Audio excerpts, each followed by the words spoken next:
Chers amis, bonjour et bienvenue dans cette vidéo destinée à l'analyse de francs-tireurs en uniforme d'André Cernin. Je vous invite à consulter la vidéo d'introduction à l'œuvre pour appréhender de la meilleure des manières cette petite étude. Voici les thèmes qui émanent de l'œuvre et que nous allons développer. Nous allons parler de la combativité, le courage et l'honneur de notre héros et de d'autres hommes, puis de la lâcheté et du défaitisme de certains autres. Nous allons parler des réfugiés, des espions, des raisons de cette terrible défaite.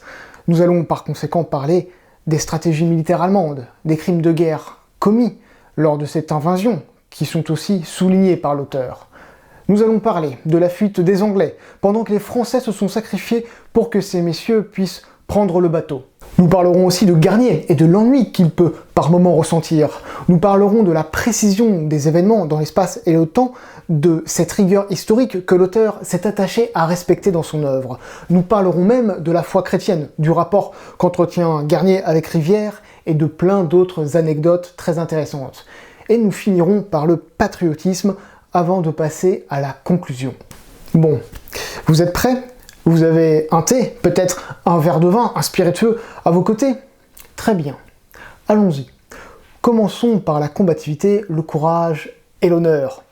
L'honneur est une affaire très importante dans cette œuvre qui sera liée au patriotisme qui va s'ouvrir chez Garnier, qui va se manifester chez lui lorsqu'il est pris sous l'aile du commandant Rivière. Garnier est quelqu'un de volontaire dans toutes les situations. À certains moments, son moral est au plus bas. Il oscille entre une culpabilité mal placée et la résignation. Il n'a pas la volonté de se faire tuer dans toutes les situations parce que les officiers ont raté leur plan. Et ça a quand même du sens. Alors, j'aimerais bien dire que Garnier a compris quelque chose de très important à mon avis, c'est que mourir pour son pays, d'accord, mais c'est mieux de rester en vie pour lui. Même dans ces moments difficiles, il trouve les ressources en lui ou auprès de Rivière pour remonter et aller de l'avant. Au sens propre. Il fait preuve d'un courage admirable. Il va devenir au fur et à mesure de plus en plus offensif et avec de moins en moins de remords. J'aimerais dire un mot sur le courage. Il a peur, certainement, mais il la surmonte, sa peur. Le courage n'existe pas sans la peur. Il la surmonte vraiment bravement.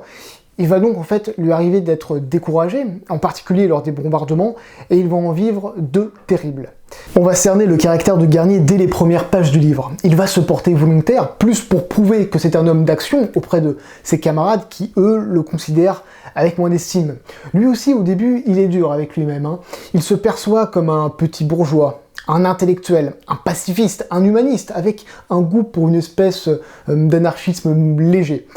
Mais déjà, en fait, il déteste le défaitisme. Sa plus grande inquiétude est en fait d'être perçu comme un lâche.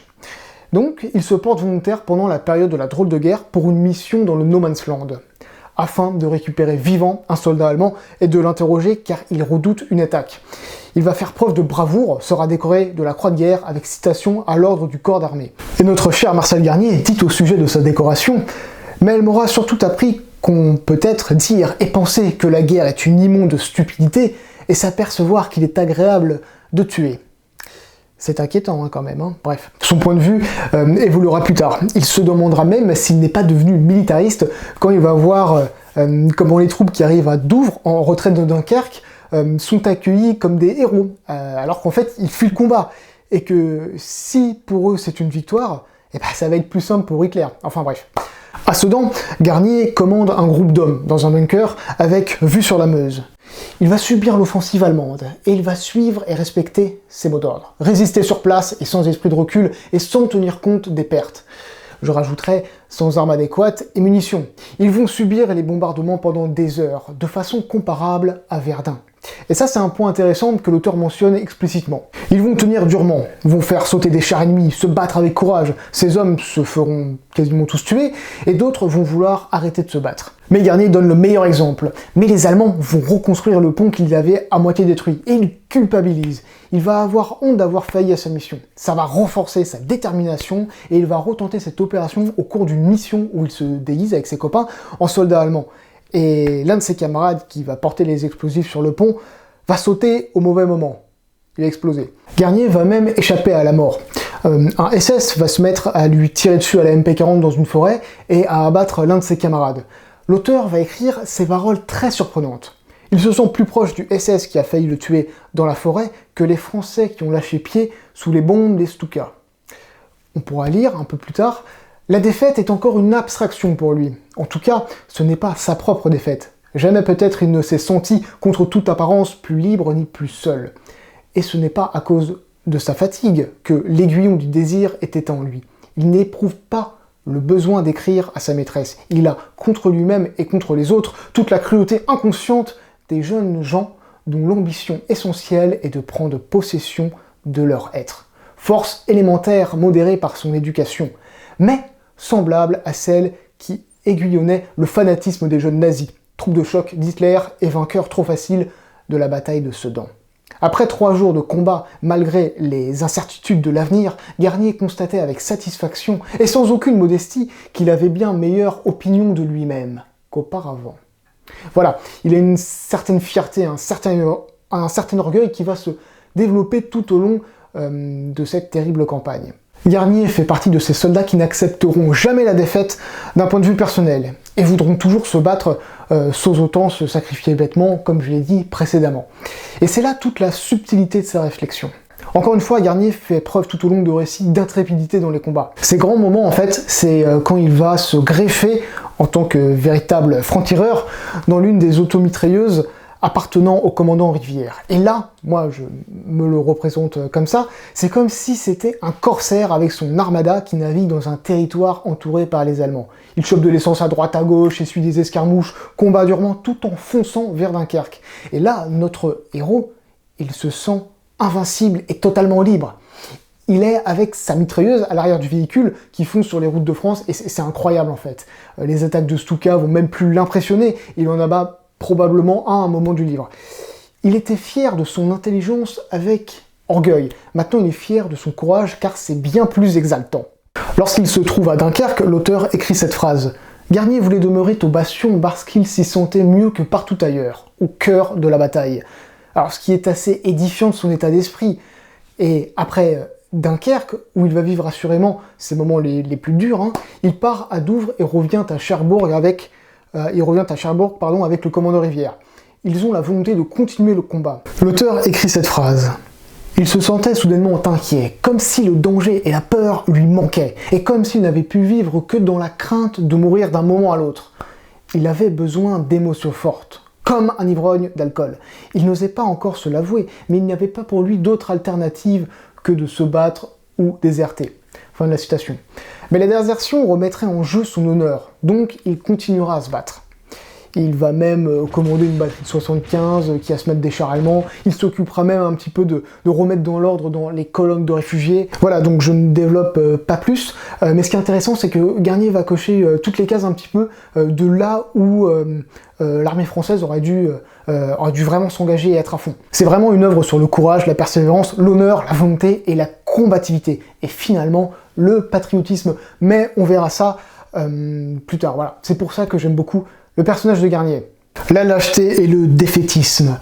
Malheureusement très présent chez certains civils et militaires, nos héros vont se distinguer de ces éléments qui font preuve de lâcheté, de défaitisme ou de désertion en étant totalement à leur opposé. Selon l'auteur, les premiers lâches, ce sont les membres de l'état-major. Puis ensuite, ce sont certains officiers qui donnent un mauvais exemple à certains soldats, qui eux-mêmes vont avoir des comportements donc assez pitoyables, désertion, pillage, vol à main armée. Mais on retrouve vraiment cette lâcheté chez certains réfugiés qui vont avoir des attitudes très égoïstes, qui vont se mettre aussi à piller pour rien. On va avoir même des habitants qui refusent la protection de l'armée en disant que c'est eux qui attirent les coups de l'ennemi. Mais vous sortez d'où? Ça fait 3 jours qu'il n'y a plus que des Allemands par ici. Nous essayons de rejoindre nos lignes. Vos lignes? Elles sont loin, vos lignes. En attendant, faut pas rester là, parce que si des Allemands arrivaient, ça ferait vilain. Et moi, j'ai déjà assez d'emmerdement là-haut. Vous m'entendez? Faut pas rester là! Non, non, rassurez-vous, nous partons. On peut pas dire que l'armée soit soutenue, mon lieutenant.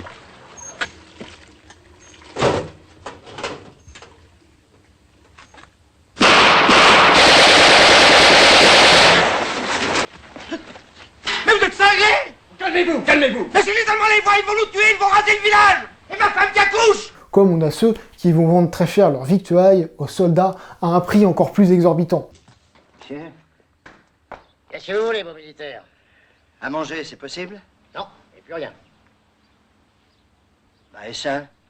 Ah, Hitler! Hé, Hitler! Encore? Hé, Hitler! Encore? Hé, Hitler! Encore? Hé, Hitler! Encore? Hé, Hitler!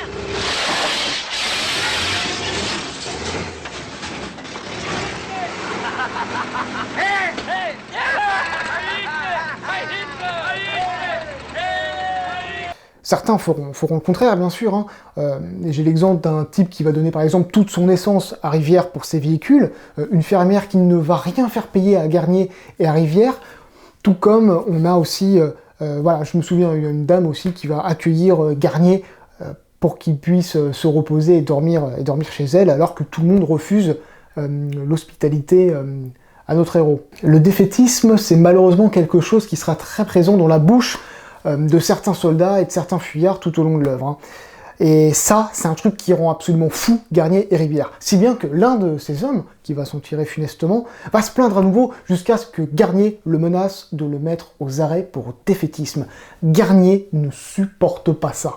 Nous allons maintenant aborder un thème essentiel dans l'œuvre, les réfugiés et fuyards. Garnier va avoir une haine viscérale du comportement aussi stupide qu'ignoble pour les réfugiés qui sont aussi à considérer comme des lâches. Mais il va quand même présenter quelques nuances à cela. Hein. Les premiers réfugiés que rencontre Garnier sont ceux venant de Bouillon, en Belgique. Ces réfugiés vont même être assimilés à ces rivières qui engendrent des grands fleuves. Ce grand fleuve sera celui de l'Exode. Et ils vont être présents tout au long des déplacements de Garnier en France. Au fur et à mesure de la lecture, les mots consacrés à ces réfugiés s'étoffent comme à l'image d'un fleuve naissant de ses ramifications. L'auteur souligne que parmi ces réfugiés civils, il y a des soldats sans armes, dépenaillés, couverts de poussière et de sang, dépourvus de commandement, et aussi très lâches, hein, comme ceux qu'on a vus avant. Certains n'ont même pas encore vu le danger et ne cherchent ni à se reconstituer, ni même à encadrer ces civils. Et ces soldats déambulent sans armes, prêts à se rendre à l'ennemi à la première occasion. C'est-à-dire que ici, l'auteur distingue les soldats qui n'ont même pas encore vu le combat et qui sont déjà en train de se barrer, hein, à contrario de ceux qui se sont fait prendre par des attaques de Stuka. Certains de ces fuyards expliquent que lorsqu'ils seront faits prisonniers, la guerre sera terminée et qu'ils vont rentrer chez eux. Dites ça à Maurice Lair. Mais même Garnier, qui face au chaos et à l'écrasement, se demandera si jeter les armes pour éviter un massacre imbécile, ce n'est pas plus intelligent. Alors il aura cette réflexion dans un moment de solitude, en se souvenant de la mort d'une jeune femme qu'il avait hébergée. Mais bon, il va vite remonter. Hein. Et pour ces fuyards, Garnier les compare même à des clochards. Le spectacle de ces fuyards qui transpirent la lâcheté le démoralise. Garnier a vraiment la nausée à chaque fois qu'il les voit. À savoir que certains pillent sans l'excuse de la nécessité. Hein. Y a des vols entre eux, ils se tapent dessus. C'est une espèce de masse chaotique, difforme, sans dignité qui traverse la France. Et on parle autant des déserteurs que des civils. Hein. Ces éternels réfugiés sont composés de tous les âges, de toutes les classes sociales, et que cela se remarque d'ailleurs à leur véhicule. Au tout début du livre, l'auteur parle des fuyards qui auraient dû être directement fusillés. Et un peu plus tard, selon Garnier, il faudrait les faire reculer à coups de fusil pour qu'ils n'encombrent plus les routes, car ils ralentissent l'armée française qui remonte vers le front. Et ces réfugiés sont responsables de ce bazar. Il dit, en regardant une colonne, ils valent 20 divisions pour Hitler. C'est à cause d'eux que nos soldats ressemblent aux carabiniers d'Offenbach. Ils arrivent toujours en retard. On ressent qu'ils s'épuisent toujours à constater ces nouveaux réfugiés toujours plus nombreux sur les routes. Ils regrettent qu'il n'y ait vraiment pas de gendarmes pour encadrer ces réfugiés et pour serrer les fuyards. Alors, lorsqu'il découvre le grand exode, il se dit ironiquement que c'est insulter Moïse, car ils ne sont mus que par une volonté égoïste et non pas la volonté de créer un nouveau État loin des persécuteurs. Il dit, la devise affreuse de cet exode, c'était « chacun pour soi ». Et voilà, et là il fait référence à leur comportement terrible. Lors d'un échange avec un réfugié qui lui demande de l'eau parce qu'il pense que les Allemands ont empoisonné les sources, il a envie de les insulter, de dire que leur lâcheté et leur sottise l'écœurent, et qu'il espère qu'ils seront transformés en chair à pâté par les bombardiers du Bel Adolphe. Mais finalement, il s'abstient, car ils inspirent plus la pitié et non le mépris quand il voit ces vieillards, ces femmes et ces enfants. Ici, Garnier et l'auteur, il l'évoquera à d'autres reprises, souligne un point important qui rejoindra la partie sur les crimes de guerre allemands. Nous avons dit précédemment que les attaques de Stuka, des bombardiers, étaient terribles pour l'armée française, mais elle l'est encore plus pour les civils qui en ont fait aussi les frais et sont attaqués par des avions allemands qui les bombardent et les mitraillent au sol. Alors, Garnier dit que les réfugiés feraient donc mieux de rester chez eux, qu'ils seraient bien plus en sécurité.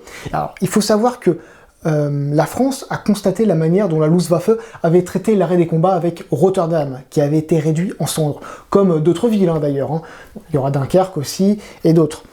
Qui veut rester chez soi à attendre de se faire bombarder? Personne ne peut savoir quelle va être la meilleure solution. Il y a une scène terrible qui se déroule en juin, à laquelle Garnier va assister, c'est l'attaque d'une escadrille allemande sur des civils avec quelques militaires en déroute. Et c'est un véritable cauchemar. Nous allons continuer sur ces phénomènes de foule et d'agglomération d'individus désespérés avec un phénomène très surprenant, car ce n'est pas quelque chose dont j'ai eu l'habitude de voir, que ce soit dans des livres ou des films, c'est l'espionnite. Ce sont ces personnes qui vont accuser d'espionnage quelqu'un et qui, par un espèce de jugement expéditif, fait par une foule en colère, dénuée de raisonnement, vont exécuter cet individu concerné et accusé d'espionnage. Ces exécutions vont arriver tout au long de leur aventure. Un pauvre type, sans qu'on sache plus, va être tué. Un journaliste américain aussi, un caporal va tuer le journaliste. Ça va presque partir en embrouille avec Garnier. Un autre type sera fusillé quelque part. Ils vont éviter qu'un Polonais se fasse fusiller, parce qu'en fait on ne comprend pas ce qu'il dit, donc on pense que c'est un espion. Un Dunkerque à la foule qui va poursuivre un soi-disant espion qui va juste tomber à l'eau et mourir. Il y a une fausse espionne avérée, qui est juste une femme avec un accent flamand qui sort d'un hôpital psychiatrique, qui va échapper au poteau, mais qui va quand même le lendemain se retrouver noyée en fait. Voilà, donc c'est assez terrible, et Rivière explique que c'était déjà le cas au cours de la Première Guerre mondiale, ce genre de phénomène. Voilà.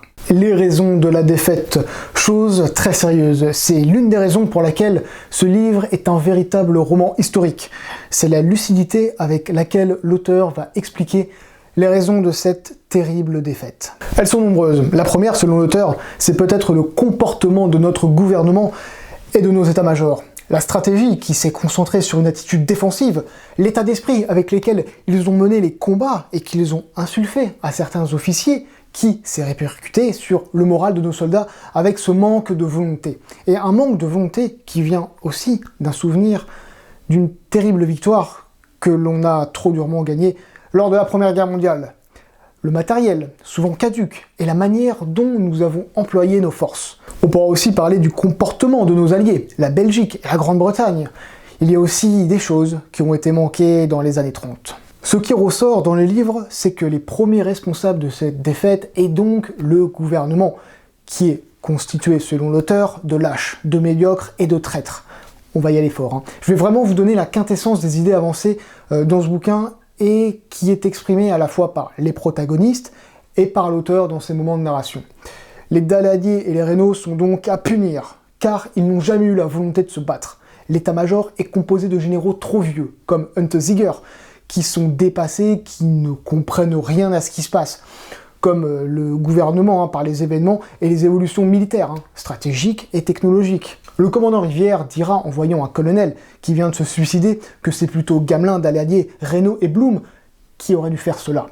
Stratégiquement, ces généraux ont privilégié une attitude défensive, comme ce fut le cas pendant la Première Guerre mondiale. Il y a aussi la lâcheté de la défensive et le fait que l'offensive est alors considérée comme immorale et trop coûteuse. Alors, immorale, je vais même pas faire de remarques, et trop coûteuse, pas vraiment en fait, parce que si tu réussis ton offensive, tu fais payer à l'ennemi les coûts engendrés. Voilà, il y a même une grosse marge souvent, dédicace à Napoléon. La ligne Maginot est révélateur de cette stratégie défensive, et Rivière soulignera l'erreur de n'avoir pas prolongé cette ligne de défense dans le nord-est. Ces généraux ont aussi négligé les évolutions technologiques. Tous les blindés motorisés, pas que les chars, les transports de troupes, les automitrailleuses, les motos, et la stratégie d'utilisation que les Allemands ont faite et qui s'appelle la Blitzkrieg. On aurait clairement dû employer les chars de la manière dont De Gaulle l'avait très justement recommandé dans l'armée de métier, c'est-à-dire dans ce livre que j'ai, une magnifique édition reliée avec une photo de Gaulle. C'est très très intéressant. Voilà, donc c'est-à-dire utiliser ces blindés en groupe et pas isolément avec un groupe d'hommes autour. Et d'ailleurs, Guderian avait pris soin de lire et de comprendre ce que De Gaulle avait écrit. De Gaulle s'est battu ainsi à Montcornet. En revanche, et malgré l'utilisation adéquate des blindés, l'aviation a alors été un atout non négligeable, et c'est comme ça que De Gaulle a été reculé avec ses chars. Malgré les compétences de nos pilotes, l'armée de l'air s'est battue en infériorité numérique face à la Luftwaffe. On s'est battu à 1 contre 3. L'auteur écrit très bien « L'artillerie volante va triompher de l'artillerie terrestre. Désormais, l'avantage est à l'offensive. » Enfin, l'auteur, à travers ses personnages, explique que la première guerre dont on était sorti victorieux a cassé quelque chose.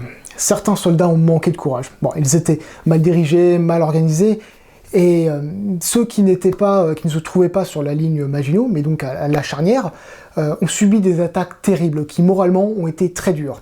Mais encore une fois, la Première Guerre mondiale a cassé quelque chose chez les Français. Le fait d'en avoir sorti victorieux ne nous a pas armés de la revanche, de ce caractère revanchard dont étaient armés les Allemands, vexés et humiliés. Alors, par rapport à cet esprit un peu défaitiste, Garnier, Rivière et leurs compagnons vont vraiment s'en distinguer, comme je l'ai dit précédemment. Ils sont à l'opposé de la lâcheté et de ce défaitisme, et ils sont tout le temps volontaires, courageux, intrépides dans les actions, et ils passent leur temps à être en mouvement. Le corps franc de Rivière est d'ailleurs entièrement motorisé. En fait, c'est comme ça qu'ils vont s'en sortir. Vers la fin, Garnier et Rivière vont échanger avec un colonel, et ils vont évidemment partager toutes les raisons pour lesquelles on a perdu. Mais il va aussi soulever une raison qui est peut-être l'une des plus importantes. La guerre, nous l'avions perdue en 1936, lorsque Sarrault et Flandin ont laissé Hitler occuper et remilitariser la Rhénanie. Nous l'avons perdue lorsque nous avons laissé l'Allemagne annexer l'Autriche en 1938, lorsqu'on a laissé Staline signer un pacte avec Hitler. Il y en a aussi, entre autres, dans le traité de Versailles, et l'invasion de la Ruhr par l'armée française en 1923, qui n'a été qu'humiliation pour une Allemagne dépossédée de ses territoires et d'argent, et n'a pu qu'enrichir son caractère revanchard. En revanche, l'auteur souligne bien que nous avions quand même quelques éléments matériels intéressants, qui mettent encore plus en avant le mauvais usage de nos forces. Le char lourd B1 est plus performant que les chars allemands actuellement employés alors. Bon, on aurait dû essayer de les terminer, rajouter des radios dedans, etc. Chose très étrange que j'ai trouvé, que l'auteur ne parlait peut-être pas assez, c'est les systèmes de communication de notre armée, qui étaient finalement assez pitoyables. On n'avait pas de radio, on utilisait des téléphones de campagne, et c'était facile de les saboter. Ici Mirabel, Églantine, j'ai réfléchi. Repliez-vous sur Sarney, on signale des convois allemands dans votre coin, vous risquez d'être bloqué dans le bois jusqu'à la fin de la guerre. Vous plongez la forêt de Machecoul, vous pourrez vous y abriter en tas de pépins, je la connais, on peut même s'y perdre. Compris? Compris. Le temps de prendre un cognac et on part. Un cognac? Mais c'est bien Églantine que j'ai à l'appareil, répondez. Non, c'est pas tout à fait Églantine. Ici, c'est le commandant d'infanterie Folcourt. Mais ça fait rien. Bougez pas, on arrive. Voilà, donc ça je trouve que l'auteur n'en parle pas beaucoup. En revanche, nous avions aussi des superbes canons de 75, particulièrement efficaces contre les chars allemands. Nous avons même des automitrailleuses et des pistolets mitrailleurs excellents, mais souvent en quantité limitée et avec peu de munitions. Tout comme nos brillants pilotes, mais déjà que nous n'avions pas beaucoup d'appareils, de nombreux avions ont été détruits au sol. Les stratégies militaires allemandes, c'est aussi l'une des raisons de la défaite. On a fait les pires bêtises dans les pires moments, et les Allemands ont eu les meilleures idées avec un timing quasi parfait. L'auteur apporte des précisions quant à la stratégie offensive allemande qui s'appuie en grande partie sur la Blitzkrieg, avec une armée qui est motorisée, chars, tricards, transport de troupes, avec parfois une mise en application de ces moyens qui peut être discutable, et que l'auteur va très bien avancer. Les Allemands ont capté un truc, c'est l'utilisation des blindés, en particulier des chars associés à l'aviation. Ils ont une aviation qui surclasse l'armée française en quantité et qui peut bombarder et couper les communications d'une unité pour l'isoler. Ils vont réaliser des attaques avec des troupes de chars et ils en ont beaucoup. Moins que l'armée française, mais voilà, après c'est les problèmes de stratégie d'utilisation. Ils ont clairement compris qu'avec ces moyens, l'avantage était à l'offensif. Alors Guderian, c'est le commandant de la 19e armée, et c'est avec von Manstein qu'il élaborera l'invasion de la France. Von Manstein qu'on retrouvera lors de la bataille de Stalingrad. L'auteur souligne que les Allemands auraient de manière générale un matériel plus moderne, alors qu'en fait, c'est assez relatif. Ils ont notamment des lance-flammes et plus explosifs. L'auteur va rendre hommage aux soldats français dans les bunkers près de Sedan qui ont préféré vendre cher leur peau plutôt que de se rendre à l'ennemi. L'utilisation des Stuka et des lance-flammes va avoir un impact psychologique très important sur les soldats. Alors pour le lance-flamme, on le savait finalement parce que ça vient de la Première Guerre mondiale, mais les Stuka, ça va être quelque chose de terrible contre laquelle les Français ont trop peu de batteries anti-aériennes. Les bombes lâchées font d'ailleurs plus de peur que de mal, donc c'est vraiment une arme psychologique. Autre stratégie allemande, celle de bombarder des villes et des villages, de tirer sur les colonnes de réfugiés, et même, pour les unités au sol, de tirer pour annoncer leur arrivée d'une certaine manière. Alors, l'objectif est de créer la panique, de démoraliser, mais aussi d'encombrer les routes avec des réfugiés pour ralentir l'avancée de l'armée française et avec tous les comportements qui vont se développer comme on a pu le voir précédemment. Voilà pour la stratégie. L'auteur en fait en parlera beaucoup lors de ces moments de narration. On sent qu'il y a une très grande maîtrise de l'évolution des opérations côté allemande, notamment dans l'évolution et dans leur avancée, et il pointe notamment les incohérences et erreurs qu'ils ont pu faire à certains moments, notamment quand Hitler, alors que les Anglais se repliaient sur Dunkerque, aurait pu attaquer directement avec les blindés, mais a préféré favoriser l'aviation au grand désespoir de son état-major. Alors, l'auteur précise que le sort du monde en aurait pu bien être différent, parce que Hitler a pu après foncer sur la Grande-Bretagne. Il faut savoir que les Allemands eux-mêmes ont été surpris de leur propre victoire et de l'efficacité de leur offensive. Concernant cet ordre assez surprenant d'Hitler, ce qui est assez dingue, c'est que Guderian n'a pas écouté les ordres d'Hitler lors de l'offensive, en fait, lors de l'encerclement. Il lui a dit de ralentir parce qu'il disait « c'est pas possible qu'on arrive à battre comme ça la meilleure armée du monde. La France est la meilleure armée du monde. » Alors du coup, face à cette avancée fulgurante, Hitler, il dit à Guderian calmos mon gars, là, tu vas un petit peu vite. » Guderian, qu'est-ce qu'il a fait? Il a mis ses écouteurs, il a mis ses lunettes anti-poussière, il a mis Panzerfield, il est allé à fond, et voilà, il a tracé jusqu'à Dunkerque.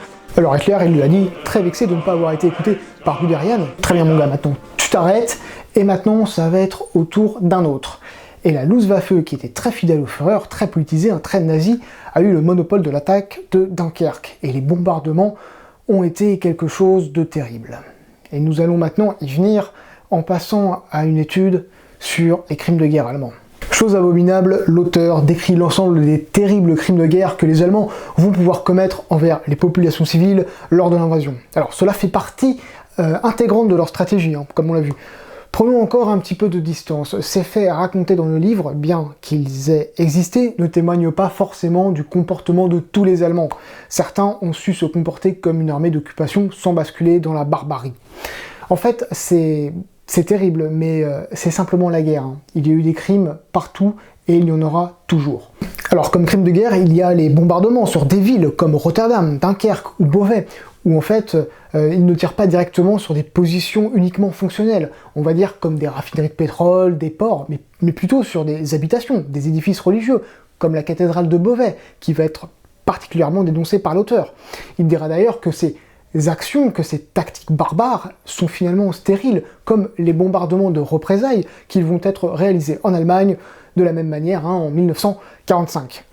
Garnier va vivre tout ça de plein fouet, va assister à des situations horribles entre l'atrocité des bombardements, capables de tuer toute une famille dans une pièce, ou les autres attaques aériennes sur des réfugiés, en passant par quelques exactions réalisées par des unités au sol. À un moment, Garnier discutera avec une fermière qui va se prendre une rafale par l'armée allemande qui arrive. Ils évoqueront même les viols. Il y a des passages très durs qui marquent aussi la construction du personnage. Garnier va véritablement être touché par l'horreur qu'il voit et va être de plus en plus dur face aux Allemands. Voilà, en voyant ces colonnes de réfugiés abîmés, qu'il déteste tant, hein, Garnier va finalement nuancer son mépris. Hein. Il comprend très bien qu'en restant chez soi, vu que l'ennemi est capable de tuer des civils, tout le monde veut partir.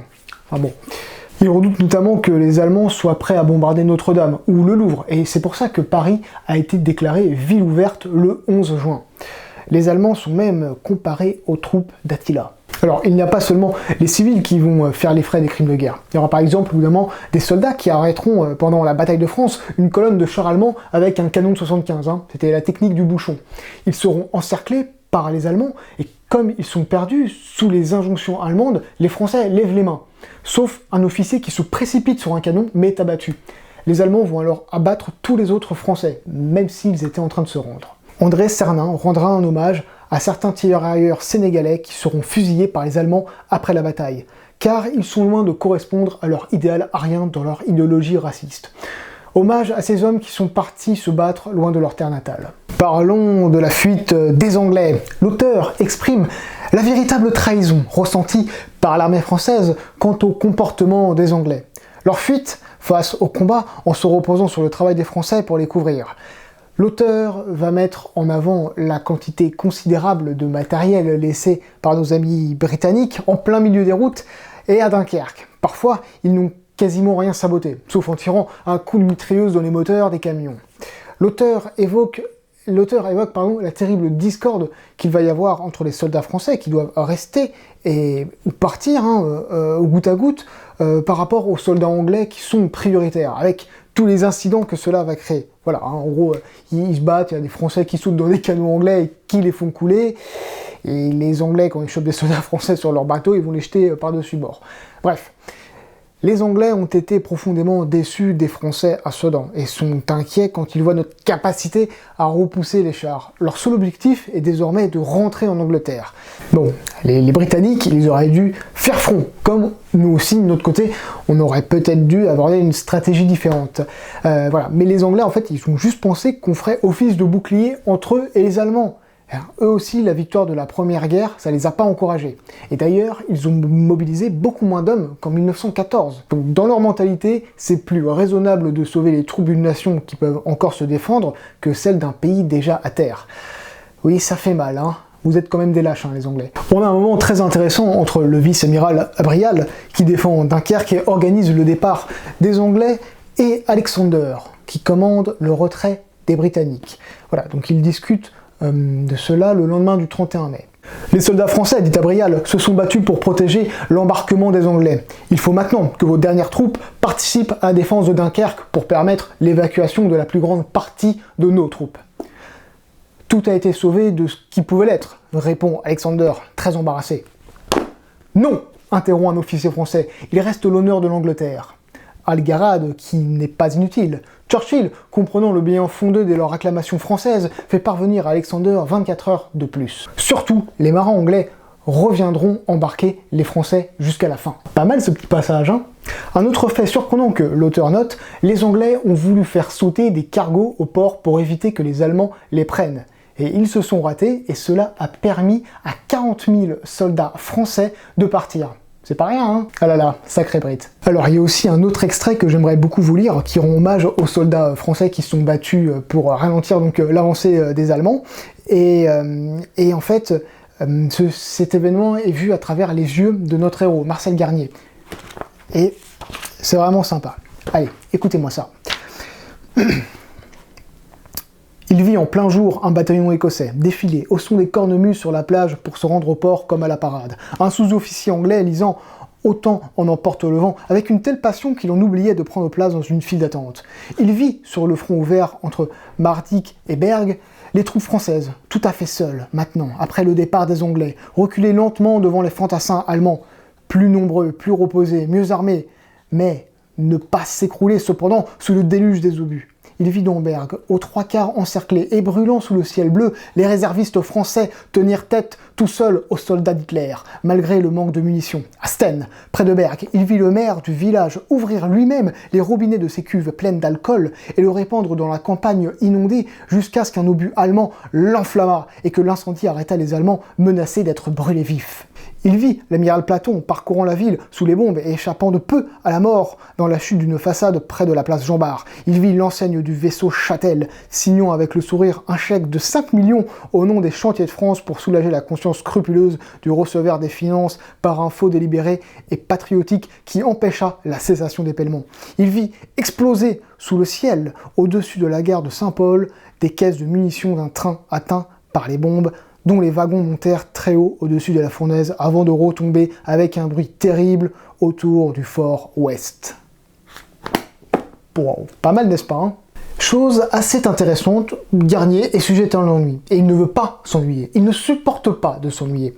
Lorsque l'auteur écrit que Garnier est en manque comme un alcoolique d'émotions fortes, de danger, de peur, et qu'il a hâte de reprendre le combat, c'est parce que Garnier ne peut pas être statique. C'est comme s'il incarnait le contraire de la stratégie défensive et l'attitude molle des états-majors. Voilà, donc pour se sentir vivre, il a besoin d'être en mouvement, d'être dans l'action.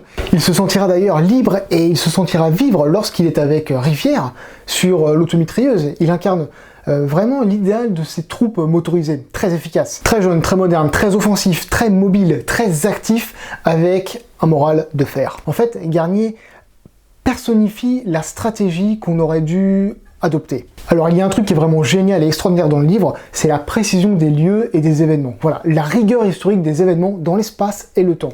Et pour cela, pour s'en rendre compte, on peut réaliser l'exercice suivant. Je prends dans la deuxième partie du livre le moment où Garnier va devoir transmettre ces informations au général Giraud. Voilà, le général Giraud qui vient de remplacer depuis le 15 mai le général Corap. Et au cours de son aventure solitaire à moto, il va parcourir en fait plein de villes et l'auteur va citer toutes ces villes, si bien que l'on peut en fait suivre notre héros sur une carte et même le replonger à travers l'évolution de la ligne de front. Voilà, l'auteur apporte des éléments chronologiques qui nous permettent de nous orienter vraiment dans l'espace et le temps. Cela rajoute un réalisme particulier, c'est très palpable hein, tout ce qui se passe.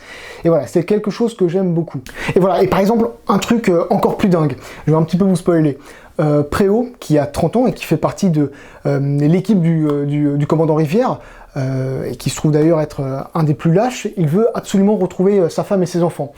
Et c'est lui en fait qui passe d'ailleurs son temps à tenir des propos défaitistes. Lui, il va tenter de se barrer de Dunkerque, d'accord? Et il va mourir dans le naufrage du Sirocco.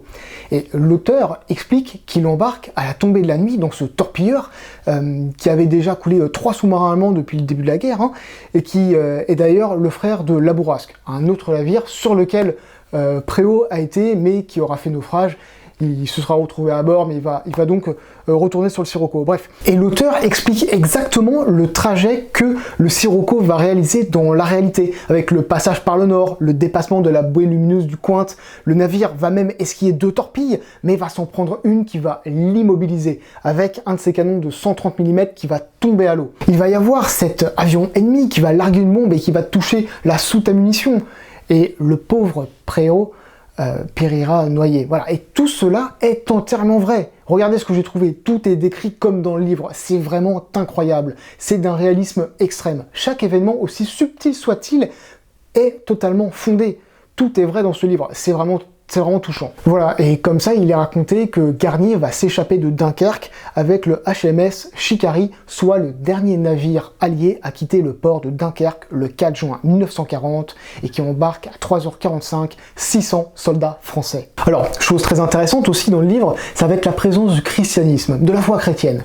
Garnier va se retrouver dans une église, une chapelle, ou devant la cathédrale de Beauvais. Donc Garnier, initialement, il se présente comme un anarchiste intellectuel. Donc la religion, la foi, c'est pas trop son truc. Il ne croit pas du tout en Dieu, mais il va se montrer de plus en plus sensible à la foi chrétienne au cours de l'œuvre. Parce que la foi, et quelle que soit sa religion d'ailleurs, apporte une sorte d'apaisement face aux querelles terrestres, pour reprendre les mots de l'auteur. Donc il va même être ému de pouvoir partager le sentiment fraternel de la communion. Mieux même, son copain Jacquemin lui explique que c'est bien d'aller à la messe, car, je cite, « c'est une des rares manières qui nous reste de nous dire que les uns aux autres, que nous sommes et resterons français malgré tout. » Intéressant, n'est-ce pas? Fascinant qu'est le rôle de la religion comme premier fédérateur des peuples et des nations, et en particulier comme le christianisme est indissociable ici de l'identité nationale et du peuple français. Alors, parlant de foi chrétienne, il passe son temps, Marcel Garnier, à tromper sa copine. Hein. Au début, il est dans les bras d'une Soudanaise, puis après dans les bras d'une jeune maman, apparemment, donc compagnon est sur la ligne Maginot, puis après dans les bras d'une femme de petite vertu avec des mœurs très légères. C'est peut-être son côté anarchiste, hein, finalement. Dans le livre, il y a plein d'embrouilles avec les anciens. Et ça, c'est vraiment intéressant et très drôle. Enfin, très drôle. Je me comprends. Il va souvent se retrouver face à des vétérans de la Première Guerre mondiale qui vont mépriser, vont se moquer de lui, ils vont se moquer de Garnier, car il représente, avec l'uniforme, ceux qui sont lâches, ceux qui sont défaits par l'ennemi et qui ne seraient pas prêts à combattre. Et ça a vraiment le don d'énerver Garnier, qui va se maîtriser avec beaucoup de frustration. On va avoir un type, par exemple, qui va lui dire que lui, il était à Verdun et que de son temps, on savait mourir. Et Garnier, lui, il a vraiment envie de vriller. Hein. Bah, souvenez-vous, rappelez-vous, lui, ce qu'il a vécu comme bombardement quand il était à Sedan, Garnier, c'était exactement ce qu'ont pu vivre les autres à Verdun. Hein. Donc des bombardements intensifs de 4 heures ou plusieurs jours. Ça rend complètement fou. Et ça va être terrible pour Garnier. Chose aussi qui arrive dans le livre, c'est que toutes les connaissances, toutes les rencontres de Garnier vont mourir. C'est vraiment tragique, hein, finalement. Il y en aura vraiment 3 ou 4 qui vont survivre. Je développe pas sur ce point parce que sinon je vais vraiment vous spoiler le bouquin. Dans le livre, on retrouve aussi beaucoup les animaux. Voilà, les animaux, c'est une chose qui m'a beaucoup surpris, mais l'auteur va aussi rendre hommage aux chevaux qui, pris dans ces terribles combats, vont mourir. Et l'auteur parle de ces pauvres bêtes qui vont terriblement souffrir en étant victimes des affaires des hommes. Voilà, je voulais vous en parler. Et maintenant, je vais vous parler de quelque chose de très important, c'est le rapport entre le commandant Rivière et Marcel Garnier, qui sera lié à l'épanouissement du patriotisme chez notre jeune héros. Le lieutenant Garnier et le commandant Rivière vont lier tout au long du récit une véritable relation de père et fils. Ils sont tous les deux de la même trempe pour aller au combat et diriger les hommes. Rivière va transmettre à Garnier son patriotisme. Et Garnier va apprendre le patriotisme par l'expérience. Donc, en gros, il va avoir l'influence de Rivière et tout simplement sa propre expérience. Le commandant va lui faire comprendre en quelque sorte le sens du combat. En fait, le patriotisme de Garnier, c'est quelque chose qu'il a du mal à reconnaître. Hein. Il avait les germes du patriotisme en lui, mais masqués par son anarchisme intellectuel. Donc ça reste assez abstrait pour lui, la patrie. Hein. D'ailleurs, il se considère comme un citoyen du monde. Il n'a au début pas l'impression de se battre pour la civilisation, contre la barbarie. Et comme il le dit au début, il osera même se comparer au SS qui va abattre un de ses camarades parce qu'il estime être de la même trempe que lui. Non, en fait c'est au contact de Rivière que les germes de la patrie vont éclore en lui. Il va même avoir un échange très intéressant avec Rivière que je vais vous lire. Et là je vous invite directement à aller sur la vidéo qui spawn juste en haut pour que vous puissiez cliquer. Voilà, donc ça c'est un extrait qui est très beau et qui est très intéressant. Mais il y a surtout les derniers mots de Garnier que j'ai envie de vous lire, qui sont vraiment très beaux. Et encore une fois, je vous invite à aller sur l'autre vidéo qui va spawn.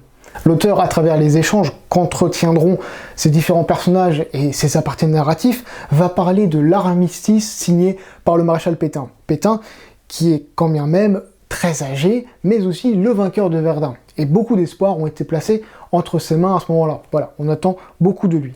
Et l'auteur va écrire quelque chose de très intéressant que je vais vous raconter. Il y aura aussi une vidéo isolée qui sera réalisée sur cet extrait. Allez, on y va.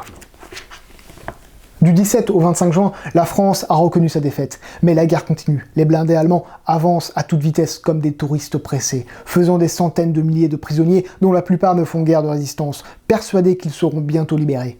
L'exode continue, mais plus long et avec une angoisse moindre. Le plus étonnant dans une situation si paradoxale, c'est qu'il se soit encore trouvé des officiers et des soldats qui aient accepté de se battre, la rage au cœur, pour l'honneur ou pour ralentir l'avancée allemande. Tels furent les cadets de Saumur, les défenseurs de la base d'Isère, ceux de la frontière des Alpes en face des Italiens, certaines garnisons de la ligne Maginot. On discutera encore pendant de nombreuses générations pour savoir si l'armistice fut un bien ou un mal. Et il n'y aura jamais de vérité assurée à ce sujet, parce que nul ne savait en juin 1940 comment les choses tourneraient dans les années suivantes, que nul ne saurait jamais ce qu'il serait arrivé s'il n'y avait pas eu d'armistice, et que deux partis opposés ont fondé leur légitimité sur l'acceptation ou le refus de l'armistice, et se sont réciproquement excommuniés. Mais il est hors de doute que la France de juin 1940 était atteinte dans son âme, au point que certains généraux ordonnaient à leurs troupes de se laisser faire prisonniers et leur interdisaient de s'échapper. Herriot ayant demandé et obtenu que Lyon fût déclarée ville ouverte comme Paris, pour éviter les destructions. L'état-major étendit la mesure à toutes les villes de plus de 20 000 habitants, ce qui satisfait les citadins mais exaspéra les généraux, car dès lors, la résistance devenait presque impossible.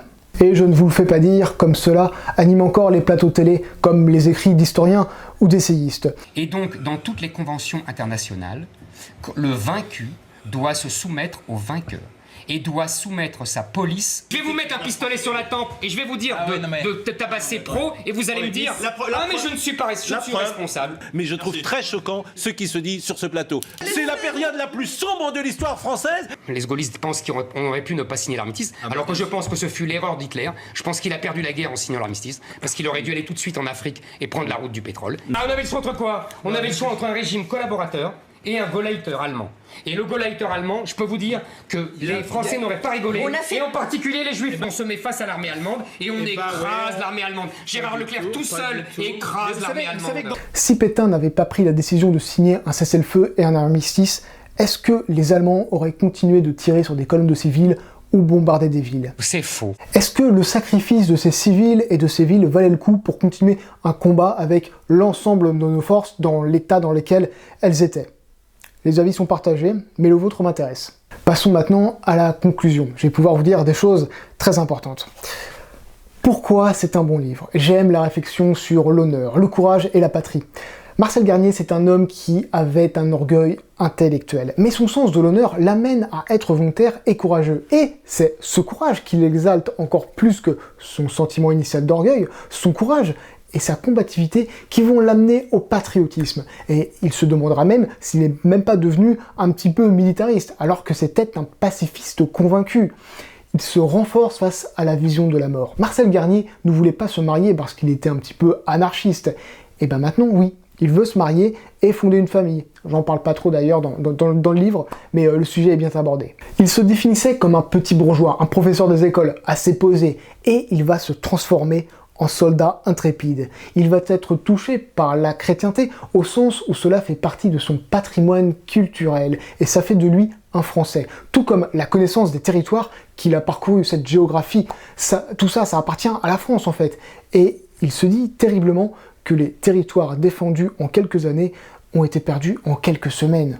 Le patriotisme va donner un sens nouveau à la vie de Garnier. Et quand il va voir les civils morts, dont un enfant, le long d'une route, il va être terriblement touché dans sa chair. En fait, ce que j'admire chez Garnier, c'est qu'il nous fait comprendre qu'être français est un état d'esprit, que cette culture, que ce fait d'appartenir à la nation n'est pas le produit d'une hérédité, qu'elle ne se transmet pas à travers le sang, comme le revendiquent alors, à ce moment-là, certains nationalistes. Et Malraux, d'ailleurs, a cette phrase très belle, phrase que je vois d'ailleurs tous les jours, « La culture ne s'hérite pas, elle se conquiert ». Le réel se trouve dans les actes, dans les faits. On incarne ce que l'on est et pas toujours ce que l'on revendique être. L'évolution de Garnier nous le prouve. Cernin fait évoluer un personnage qui s'épanouit patriotiquement et qui trouve un sens au combat, un sens à son existence. Très honnêtement, le livre est écrit de manière très simple, à mon humble avis. Le style n'est vraiment pas sensationnel. Mais d'une certaine manière, ça rend cet écrit très accessible. Ce qui est excellent à mon sens, c'est vraiment cette histoire et cette démarche de rendre hommage à ces soldats ainsi qu'à l'évolution de ce personnage. Vous l'avez compris, ce livre se trouve très loin des cours d'histoire de l'enseignement public et très loin des documentaires qui, souvent étrangers, insultent la mémoire de nos ancêtres qui se sont battus avec courage et détermination quand ils n'étaient pas dirigés par des lâches et soutenus par des traîtres. C'est en cela que ce livre est honnête. Il reconnaît la défaite terrible, mais rend hommage à ceux qui se sont battus. On oublie volontairement la résistance héroïque des Français pendant ce terrible encerclement pour que les Britanniques puissent filer à l'anglaise. On oublie trop facilement la combativité des hommes qui ont ralenti l'avancée de l'ennemi dans la Somme, tout comme ceux qui se sont résignés à préserver leur vie pour sauver ne serait-ce que l'honneur de la France. On oublie trop facilement les hommes qui sont tombés au cours de cette défaite. 100 000 hommes, c'est le nombre de soldats français morts en 45 jours, quand les Anglais en ont perdu 66 000. 50 000 Allemands ont été abattus et 50 000 autres ont été mis hors de combat. Il y a deux choses aussi très importantes que je voudrais vous dire. Si vous êtes arrivé à ce point de la vidéo, c'est que nous sommes entre gens sérieux. La première, c'est que, quelles que soient les difficultés de notre temps, Il faut se battre avec force et exigence. Quand on voit ce qu'ont vécu nos ancêtres, sa force, l'admiration et l'humilité. Et on vit très bien aujourd'hui. Et à l'heure où je vous réalise cette vidéo, nous vivons des moments quelque peu difficiles. Encore une fois, rien de comparable au 10 mai 1940. Mais il y a le Covid présent dans notre quotidien qui nous impose de modifier notre façon de vivre. Il y a aussi des problèmes socioculturels en France, avec des répercussions internationales. L'islamisme veut porter atteinte à notre mode de vie. On a vu ça récemment avec la liberté d'expression, par exemple, de 2015 à 2020, avec Charlie Hebdo en passant par l'affaire Miela jusqu'à Samuel Paty. Il y a donc des événements exceptionnels, comme des attentats, et d'autres événements quotidiens, plus réguliers, qui témoignent d'un climat qui s'installe et qui s'ancre en France de manière indéniable. Bon. Cernin exprime de nombreuses raisons à cette terrible défaite de 1940 qui aboutira à une occupation de la France par une puissance étrangère et des milliers de morts. Alors oui, la situation que nous vivons n'est pas si difficile que ça lorsqu'on regarde 70 ans en arrière. Elle est plutôt bonne même. Mais il y a des signaux très importants qui sont apparus dès 1936 ou 1938, comme le précise Cernin. Et certains ont voulu baisser les yeux et privilégier la paix jusqu'à l'invasion de la Pologne. Voilà, c'était immoral de se battre. Aujourd'hui, nous avons en France des signaux similaires que beaucoup s'attachent à ignorer avec les mêmes revendications morales, même si elles sont révélateurs de beaucoup de choses. Ne faites pas partie de ceux qui pétrient des meilleures intentions du monde, comme la paix, la tolérance, l'humanité et tous ces attributs de parade vont littéralement vendre le pays et contribuer à ce qu'il soit renversé culturellement. C'est un sujet que j'aurai peut-être l'occasion de développer avec l'étude de livres en hors-série. Mais ça, c'est à vous de me dire si ça vous tente. Quelles que soient vos convictions, votre religion ou autre, portez les valeurs françaises et sa culture dans votre cœur. Et en priorité, préservons ce qui fait la vraie richesse culturelle de notre pays. Soyez comme Marcel Garnier et soyez comme André Cernin. Mettez à l'honneur le courage et la persévérance plutôt que la lâcheté et l'abandon. J'espère que ça vous aura vraiment donné envie de découvrir Franc-Tireur en uniforme de André Cernin. Comme je vous disais, j'ai découvert ce livre par hasard chez un bouquiniste en me baladant près du muséum d'histoire naturelle et c'est vraiment génial de découvrir toute la force que peut renfermer un bouquin. J'ai vraiment beaucoup apprécié cette lecture. Et voilà, j'espère que vous prendrez plaisir aussi à le découvrir. Allez, je vous dis à la prochaine, lisez des livres et à bientôt. Salut!